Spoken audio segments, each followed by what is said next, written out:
அனைவருக்கும் வணக்கம். SK YouTube சேனலுக்கு உங்களை நான் அன்போடு வரவேற்கிறேன்.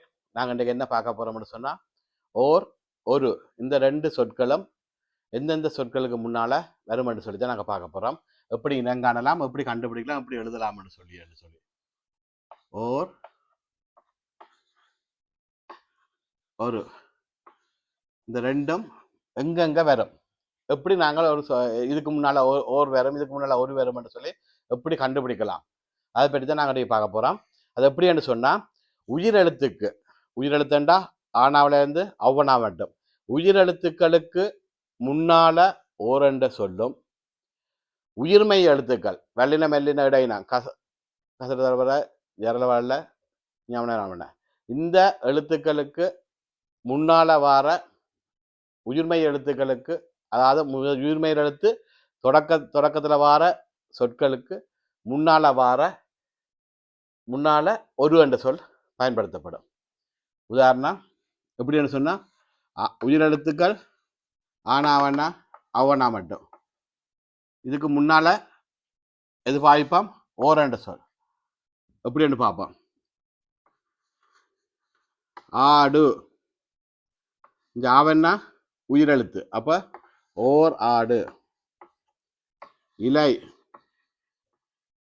ஈனா, அப்போ ஓர் இலை, ஒரு இலை என்று வராது.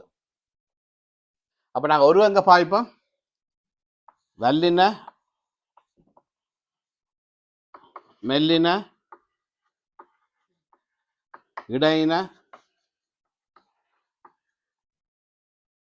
உயிர்மை எழுத்துக்களுக்கு முன்னால.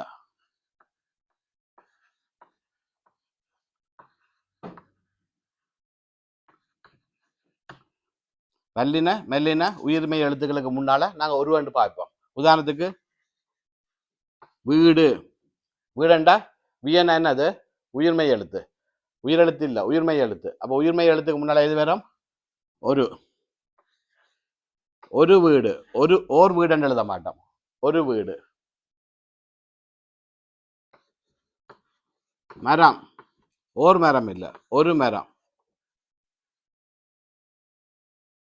அப்போ நாங்கள் இந்த ஒரு என்ற எழுத்தும் ஓர் என்ற எழுத்து எங்கே வரும்னு சொன்னால், ஓர் என்ற எழுத்து உயிரெழுத்துக்களுக்கு முன்னால் வரும். ஆவன்னா உயிரெழுத்து, ஈனா உயிரெழுத்து, அப்போ அதுக்கு முன்னால் ஓர் என்ற எழுத்து வரும். அதே மாதிரி ஒரு என்ற சொல் எங்கே வரும்னு சொன்னால், மெய் எழுத்துக்கு முன்னால், உயிர்மை எழுத்துக்கு முன்னால். உயிர்மை எழுத்து இந்த வியன்னா வந்து உயிர்மை எழுத்தபடியாக ஒரு அண்டு வருது, மானா உயிர்மை எழுத்தபடியாக ஒரு அண்டு வருது. அப்போ நாங்கள் வர்ற சொல் வந்து என்ன சொல்லுன்னு தான் பார்ப்போம்.